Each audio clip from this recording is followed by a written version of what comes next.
നമസ്കാരം സുഹൃത്തുക്കളെ, എൻ്റെ പേര് Aswathy. Welcome to Harshadam edutech. ഇപ്പൊ LDC തിരുവനന്തപുരം ജില്ലയിലെ പരീക്ഷ കഴിഞ്ഞു. ക്വസ്റ്റ്യൻ പേപ്പർ എല്ലാവരും കണ്ടിട്ടുണ്ടായിരിക്കും. ഒരുപാട് പേർക്ക് എക്സാം ഉണ്ടായിരുന്നു. എക്സാം ഇല്ലാത്തവർ വീട്ടിൽ ഇരുന്ന് ആ പരീക്ഷ OMR ഷീറ്റിൽ എഴുതി നോക്കണം എന്ന് ഞാൻ പറഞ്ഞിട്ടുണ്ടായിരുന്നു. അപ്പൊ ഇന്നലെ തൊട്ടേ വരുന്ന മെസ്സേജ് ആണ്, കട്ട് ഓഫ് എത്രയായിരിക്കും? ഓരോ ജില്ലയ്ക്കും സെപ്പറേറ്റ് കട്ട് ഓഫ് ആണ്. കട്ട് ഓഫ് എത്രയായിരിക്കും? ഇനി ഫോക്കസ് ചെയ്യേണ്ട ഏരിയാസ് എന്തൊക്കെയാണ്? അതൊക്കെയാണ് എല്ലാവർക്കും സംശയം. റിലേറ്റഡ് ഫാക്ട്സിന്റെ ക്ലാസ് ഉണ്ടാകുമോ? അതൊക്കെയാണ് എല്ലാവരും ചോദിക്കുന്നത്. അപ്പൊ ഞാൻ അതൊരു എല്ലാവരുടെയും സംശയം നമുക്ക് ഇങ്ങനെ ഒരുമിച്ച് തീർത്തു കൊടുക്കാൻ പറ്റാത്തത് കൊണ്ട് അതൊരു വീഡിയോ ആയിട്ട് ചെയ്യാന്ന് കരുതി. ഓക്കെ, അപ്പൊ നിങ്ങൾ ശ്രദ്ധിക്കേണ്ടത് LDC ട്രിവാൻഡ്രം ക്വസ്റ്റ്യൻ പേപ്പർ ഇനി വരുന്ന പരീക്ഷയുള്ള ആൾക്കാർക്ക് ഒരു ബ്ലൂ പ്രിന്റ് ആണ്. ഏതൊക്കെ ഏരിയാസ് ഫോക്കസ് ചെയ്യണം, നിങ്ങളുടെ പഠനത്തിൽ ഇനി എന്തൊക്കെ മാറ്റങ്ങൾ വരുത്തണം, ആ ഒരു കാര്യം തീരുമാനിക്കാനുള്ള ഒരു ബ്ലൂ പ്രിന്റ് ആയിട്ടാണ് ഈ ഒരു ക്വസ്റ്റ്യൻ പേപ്പർ നിങ്ങൾ കാണേണ്ടത്. ക്വസ്റ്റ്യൻ ആൻസർ മാത്രം പഠിച്ചാൽ പോരാ. ഇതുവരെക്കായിട്ടും ചെയ്ത് നോക്കാത്ത ആൾക്കാര് ഇന്ന് തന്നെ ഒരു OMR എടുക്കുക, 1.5 മണിക്കൂർ സമയം ഫോണിൽ സെറ്റ് ചെയ്യുക, ഈ ക്വസ്റ്റ്യൻ പേപ്പർ ഒന്ന് അറ്റൻഡ് ചെയ്യുക. പക്ഷെ ഒരു വ്യത്യാസം നിങ്ങൾ മനസ്സിലാക്കണം. വീട്ടിൽ ഇരുന്ന് ചെയ്യുന്നതും പരീക്ഷാ ഹാളിൽ ഇരുന്ന് പരീക്ഷ എഴുതുന്നതും തമ്മിൽ നല്ല ഡിഫറൻസ് ഉണ്ട്. പരീക്ഷാ ഹാളില് ഇത്രയും കുട്ടികളുടെ ഇടയ്ക്കിരുന്ന് ആ ഒരു മാനസികാവസ്ഥയിൽ നിങ്ങൾ എഴുതുമ്പോൾ ഇത്രത്തോളം വീട്ടിൽ ഇരുന്ന് ചെയ്യുമ്പോൾ കിട്ടുന്ന അത്രത്തോളം മാർക്ക് കിട്ടണം എന്നില്ല. വീട്ടിൽ ഇരുന്ന് ചെയ്യുമ്പോഴത്തേക്കും നിങ്ങൾക്ക് 80 കൂടുതൽ മാർക്ക് കിട്ടിയിട്ടുണ്ടെങ്കിൽ പരീക്ഷാ ഹാളിൽ അറ്റൻഡ് ചെയ്ത ഒരു വ്യക്തിക്ക്, ഒരു ഉദ്യോഗാർത്ഥിക്ക് ചിലപ്പം 70 കൂടുതൽ മാർക്കേ കിട്ടത്തുള്ളൂ. ആ ഒരു വ്യത്യാസം ഉണ്ട്. അതെപ്പോഴും നിങ്ങൾ മനസ്സിലാക്കണം. 80 കൂടുതൽ മാർക്ക് കിട്ടി എന്ന് ഇപ്പൊ വീട്ടിൽ വെച്ച് ചെയ്ത് നോക്കിയ ആൾക്കാർക്ക് 80 കൂടുതൽ മാർക്ക് കിട്ടി എന്ന് കരുതിയിട്ട് ഞാൻ എല്ലാം തികഞ്ഞു എന്ന് കരുതരുത്. ഇതിൽ നിന്നും കുറച്ച് ഡിഫിക്കൽട്ട് ലെവല് കൂടിയ ലെവൽ ആയിരിക്കാം, അല്ലെങ്കിൽ കുറഞ്ഞ ലെവൽ ആയിരിക്കാം. രണ്ടും പ്രതീക്ഷിച്ച് വേണം നമ്മൾ അടുത്തടുത്ത പരീക്ഷകൾക്ക് പോകാൻ. ഇനി അടുത്ത പരീക്ഷ വരുന്നത് കൊല്ലം, കണ്ണൂർ ജില്ല ഓഗസ്റ്റ് മാസം 17-ാം തീയതിയാണ്. തീവ്രമായിട്ടുള്ള പരിശീലനം തന്നെ നിങ്ങൾ നടത്തിക്കൊള്ളാം. ഈ ക്വസ്റ്റ്യൻ പേപ്പർ അരച്ച് കലക്കി, റിലേറ്റഡ് ഫാക്ട്സ് അടക്കം അരച്ച് കലക്കി പഠിക്കുക. റിലേറ്റഡ് ഫാക്ട്സ് ഞാൻ തരും. ഓക്കെ, അപ്പൊ എന്നാൽ കഴിയുന്ന സഹായം റിലേറ്റഡ് ഫാക്ട്സ് നമ്മുടെ ആപ്പിൽ ഞാൻ തരും. ഇനി ഏതൊക്കെ ഏരിയാസ് നിങ്ങൾ ഫോക്കസ് ചെയ്യണം, അത് ഞാനൊരു ലിസ്റ്റ് ആയിട്ട് ഇവിടെ എഴുതി വെച്ചിട്ടുണ്ട്.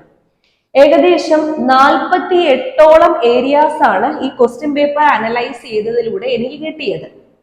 ഈ ക്വസ്റ്റ്യൻ പേപ്പർ നമ്മൾ നോക്കുമ്പോൾ ഹിസ്റ്ററി വിഭാഗത്തിൽ നിന്നും 6 ചോദ്യങ്ങളാണ് ചോദിച്ചിട്ടുള്ളത്. ഹിസ്റ്ററി എന്ന് പറയുമ്പോൾ കേരള ഹിസ്റ്ററി മാത്രമല്ല, Indian history, Kerala history, world history എല്ലാം കൂടി ചേർത്തിട്ട് 6 മാർക്കിന് ചോദ്യം വന്നിട്ടുണ്ട്. ജോഗ്രഫി 6 മാർക്കിന്, geography Kerala geography, Indian geography, world geography, geography മൊത്തത്തിൽ 6 മാർക്കിനാണ് ചോദ്യം വന്നിട്ടുള്ളത്. ഈ ജോഗ്രഫിയുടെ ചോദ്യം നിങ്ങൾ ശ്രദ്ധിച്ചു കഴിഞ്ഞാൽ നേരത്തെയുള്ള ക്വസ്റ്റ്യൻ പേപ്പേഴ്സിൽ PSC ഒരു ഏരിയ അങ്ങ് എടുത്തിട്ട് അതിനകത്തെ പ്രസ്താവനയായിരിക്കും തരുന്നത്. പക്ഷെ ഇപ്രാവശ്യത്തെ ചോദ്യ പേപ്പറിൽ നമ്മുടെ SCERT ചാപ്റ്ററിൽ പല ചാപ്റ്ററിലായിട്ട് ചെതറിക്കിടക്കുന്ന വസ്തുതകളാണ് ചുവടെ തന്നിരിക്കുന്നതിൽ തെറ്റായ പ്രസ്താവന ഏത്, ശരിയായ പ്രസ്താവന ഏത് എന്ന് പറഞ്ഞിട്ട് തന്നിരിക്കുന്നത്. അപ്പൊ നിങ്ങൾ ശ്രദ്ധിക്കേണ്ടത് പല ഏരിയാസിൽ നിന്ന് PSC ഒറ്റ ചോദ്യത്തിന്റെ ചോദ്യങ്ങൾ ചോദിക്കുന്നുണ്ട്. കാര്യം മനസ്സിലായല്ലോ. ഇനി കോൺസ്റ്റിറ്റ്യൂഷൻ 7 ചോദ്യങ്ങളാണ് വന്നിരിക്കുന്നത്. ബയോളജി 8 ചോദ്യങ്ങൾ. ഇവിടെ ശ്രദ്ധിക്കേണ്ടത് ഈ ഓരോ ഏരിയാസിനും PSC കറണ്ട് അഫയേഴ്സും കൂടി ഉൾപ്പെടുത്താൻ ശ്രമിച്ചിട്ടുണ്ട്. അങ്ങനെ 20-ലധികം കറണ്ട് അഫയേഴ്സ് ചോദ്യങ്ങൾ ഈ ഒരു ചോദ്യ പേപ്പറിൽ വന്നിട്ടുണ്ട്. അതിൽ പ്രധാനപ്പെട്ടത് പദവികൾ, ഇന്ത്യയിലെയും കേരളത്തിലെയും പദവികൾ, അതുപോലെ ഇപ്പോഴത്തെ കേന്ദ്ര മന്ത്രിസഭ. അപ്പൊ കേരള മന്ത്രിസഭയും നമ്മൾ പഠിക്കണം. അപ്പൊ അത് തന്നെ ഒരു 4-5 ചോദ്യങ്ങളിൽ ആ നമ്മൾ പദവികൾ പഠിച്ചിട്ട് പോയി. ഞാൻ പരീക്ഷയുടെ തലേ ദിവസം പദവികൾ തന്നിട്ടുണ്ടായിരുന്നു. ഇതൊന്ന് ഓടിച്ച് വായിച്ചിട്ട് പോകാൻ പറഞ്ഞിട്ടുണ്ടായിരുന്നു. ആ ഒരു ഇതിൽ നിന്ന് തന്നെയാണ് ചോദ്യങ്ങളെല്ലാം ചോദിച്ചിരിക്കുന്നത്. അത് കാണാത്തവരുണ്ടെങ്കിൽ കാണണം. ഷുവർ ഷോർട്ട് കറണ്ട് അഫയേഴ്സിനകത്ത് ഇട്ടിട്ടുണ്ട്. ഇനി ബയോളജി 8 മാർക്കിനാണെന്ന് പറഞ്ഞു. ഫിസിക്സ് 5 മാർക്കിന് ചോദ്യം വന്നിട്ടുണ്ട്. അതിലൊക്കെ കറണ്ട് അഫയേഴ്സും ആഡ് ചെയ്തിട്ടുണ്ട്. Chemistry 5 mark, computer 5 mark, act 8 മാർക്കിന് ചോദിച്ചിട്ടുണ്ട്. Economics 7 mark. എക്കണോമിക്സ് കുറച്ചൊക്കെ കുഴപ്പിച്ച ചോദ്യങ്ങളാണ് വന്നിട്ടുള്ളത്. ഒരുപാട് കുഴപ്പിച്ച ചോദ്യങ്ങൾ കയറി അങ്ങ് അറ്റൻഡ് ചെയ്യാതെ ഇരിക്കുന്നതായിരിക്കും നല്ലത്. കാരണം നെഗറ്റീവ് മാർക്ക് മാക്സിമം കുറയ്ക്കുക. 100-ൽ 100 മാർക്ക് വാങ്ങണമെന്നില്ല ജോലി കിട്ടാൻ. ഒരു സേഫ് സോണിലെ മാർക്ക്, അതായത് കട്ട് ഓഫിനേക്കാളും 10-12 മാർക്ക് കൂടുതൽ നിങ്ങൾ വാങ്ങണം എന്നേ ഉള്ളൂ. ഓക്കെ, അപ്പോ ഈ ചോദ്യം അയ്യോ എനിക്ക് കിട്ടിയില്ല എന്ന് പറഞ്ഞ് വിഷമിക്കേണ്ട കാര്യമില്ല, ബാക്കിയെല്ലാം നന്നായിട്ട് അറ്റൻഡ് ചെയ്ത് വരിക. ഓക്കെ, ഇനി കേരള അഡ്മിനിസ്ട്രേഷൻ ഭരണരംഗം 6 മാർക്കിന് ചോദ്യങ്ങൾ വന്നിട്ടുണ്ടായിരുന്നു. ഇനി കലാ കായികം സാഹിത്യം സംസ്കാരം 7 മാർക്ക്. പിന്നെ maths and mental ability English Malayalam, ഇതിൽ നിങ്ങൾ എല്ലാ ഭാഗങ്ങളും അങ്ങ് പഠിച്ചിട്ട് പോവാം. ഇന്ന ഭാഗം എന്നൊന്നുമില്ല, കുറച്ച് ടോപ്പിക്സേ ഉള്ളൂ, അതെല്ലാം അങ്ങ് പഠിച്ചിട്ട് പോവുക. ഇനി നിങ്ങൾ കൂടുതൽ കോൺസെൻട്രേറ്റ് ചെയ്യേണ്ട ഏരിയാസ് ഞാൻ ഇവിടെ എഴുതി വെച്ചിട്ടുണ്ട്, അതിൽ 1-2 ഞാൻ വായിക്കാം.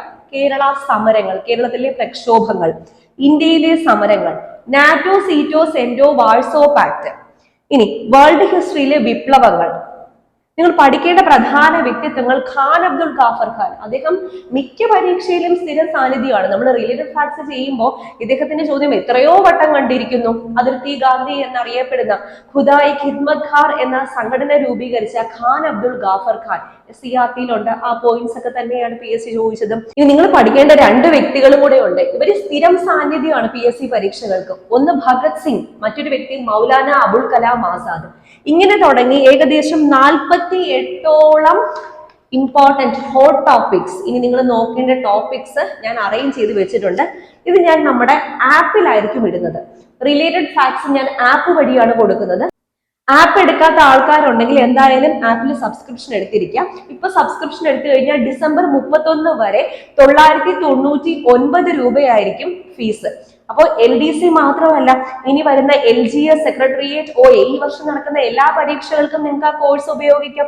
കൂടാതെ റിലേറ്റഡ് ഫാക്ട്സും കറണ്ട് അഫയേഴ്സും ജൂലൈ വരെയുള്ള കറണ്ട് അഫയേഴ്സും എല്ലാം ഞാൻ അതിനകത്ത് അപ്ഡേറ്റ് ചെയ്ത് തരും. ജൂലൈ വരെ കറണ്ട് അഫയേഴ്സ് പഠിച്ചിട്ട് പോവുക. കാരണം കറണ്ട് അഫയേഴ്സ് നോക്കുമ്പോൾ PSC റീസെന്റ് ആയിട്ടുള്ള കറണ്ട് അഫയേഴ്സ് വരെ ചോദിക്കുന്നുണ്ട്.